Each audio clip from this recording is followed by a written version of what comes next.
You walk through the door, and before your bag even hits the floor, they're already there, tail moving like it can't stop itself, eyes locked on you. And then it starts. They jump up or press close, and their tongue finds your face, your cheeks, your chin, the corner of your mouth, over and over, like they're reading something written on your skin that only they can understand. And you laugh. You pull back a little. Maybe you say their name, but they don't stop.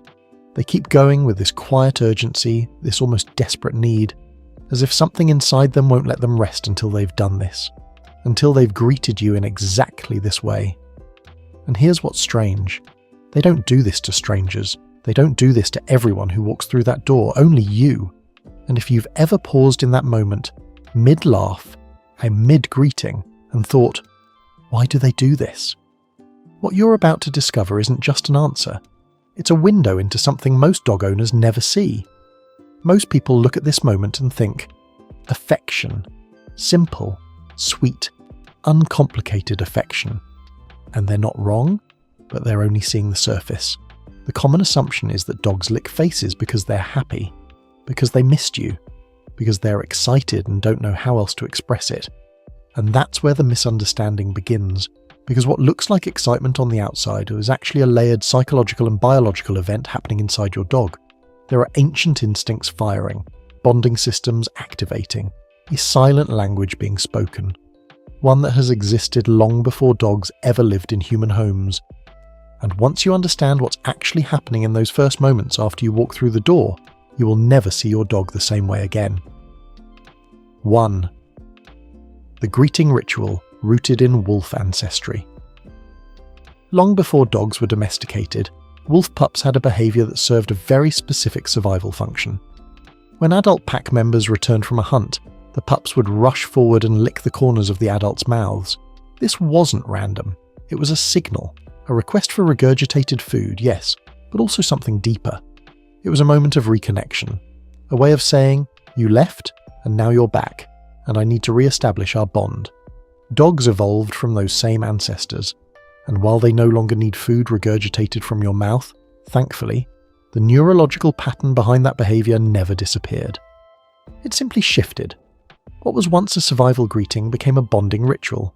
When your dog licks your face the moment you come home, they are performing one of the oldest social ceremonies in canine history. They are not just happy to see you, they are re-establishing connection in the only language their instincts fully understand. 2. Why your skin tells them everything. Here's something that will quietly change the way you think about your dog's nose. When you walk through your door after a full day outside, your skin is covered in information. Stress hormones, traces of every environment you pass through, the emotional residue of your day, literally encoded in your scent, and your dog reads all of it. Behavioral researchers studying canine olfactory cognition have found that dogs can detect subtle changes in human cortisol levels, the hormone associated with stress, simply through smell. They know, before you say a word, whether your day was hard or easy, whether you're tense or relaxed. The licking isn't just greeting, it's assessment. They are gathering data with every pass of their tongue across your face, processing who you are right now at this moment compared to the last time they saw you, and they are recalibrating their bond to meet you where you are. 3. The oxytocin exchange. Most owners never notice. This is the part most people miss entirely. When your dog licks you, and when you respond warmly, with soft eye contact, with your hand moving toward them, something chemical happens between you. Oxytocin releases in both of you. Research on human-canine bonding has shown that mutual gaze and physical contact between dogs and their owners triggers oxytocin production in both species. The same hormone that bonds mothers to children, the same one that builds trust between humans. Your dog isn't just expressing love, they are biologically creating it, reinforcing the neurochemical bond between you with every interaction. And this happens most intensely right at reunion, right at that moment when you come home. That licking, what you might wave away as something a little messy, a little much, is actually your dog's nervous system reaching toward yours. It is connection made physical. If you're starting to see your dog differently right now, if these moments are suddenly looking like something more, hit like and subscribe. Because this is exactly the kind of thing we explore here. quietly and carefully. 4. The misread signal that breaks the moment. And this is where many owners, or without knowing it, misunderstand their dog completely. Because some people, when the licking starts, pull back, turn away, say no or stop in a firm tone, push the dog down. Now, no judgment here. There are real reasons people do this. Maybe they're dressed for work. Maybe they don't love the sensation. Maybe they were taught that letting a dog jump and lick is bad behaviour. But here's what your dog experiences in that moment. They have just completed what their instincts told them was a vital reconnection ritual. They offered one of their most ancient forms of bonding, and the response they received was withdrawal. For a dog, this is genuinely confusing. Not traumatic, but confusing. It creates a small gap in the bond they were trying to repair. Over time, dogs whose greeting rituals are repeatedly shut down can develop what behavioural researchers describe as a reunion anxiety, a low-level stress response around the moment of your return. They still love you. That never changes. But something in the greeting feels unresolved. If you need to redirect the behaviour, the key is to do it without rejecting the intent behind it. Acknowledge them first. Let them know you're back. Then calmly redirect their energy. The ritual matters to them, even if the expression of it needs gentle shaping. 5. What the intensity is actually measuring. Have you ever noticed that some days your dog licks more than others? More urgently, more persistently? Like they can't get enough. This is not random. Dogs are extraordinarily sensitive to changes in human emotional state, routine, and even absence length. Studies on canine separation behaviour have shown that dogs don't experience time the way we do, but they do experience disruption.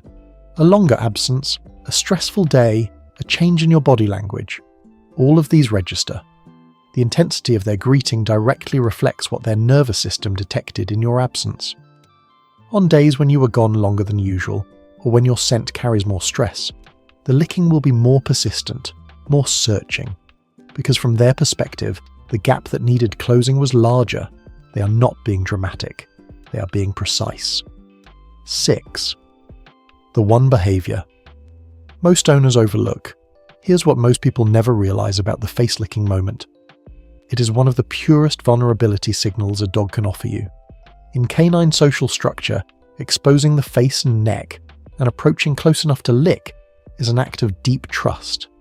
Dogs do not offer this to animals or people they feel uncertain about. It is reserved for those they have bonded to most deeply. When your dog licks your face, they are not just happy.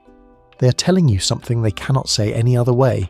They are telling you, I trust you completely. You're my safe place. Out of every being in my world, you're the one I come back to. And they tell you this every single time you walk through that door. Every day, quietly, faithfully, without ever asking if you've earned it. The relationship between humans and dogs is one of the longest coevolutionary partnerships in the natural world, and tens of thousands of years of living alongside each other have shaped both species. We changed how they look, how they behave, how they interact with the world, and they changed us too, in ways we're still only beginning to understand. That moment at the door, chaotic, a little wet, sometimes inconvenient, is not just your dog being your dog. It is the living remnant of a bond built across thousands of generations. Your dog does not greet you because they were trained to. They greet you because somewhere deep in their biology, you're the thing worth returning to. And sometimes, the quietest loyalty is the most ancient kind.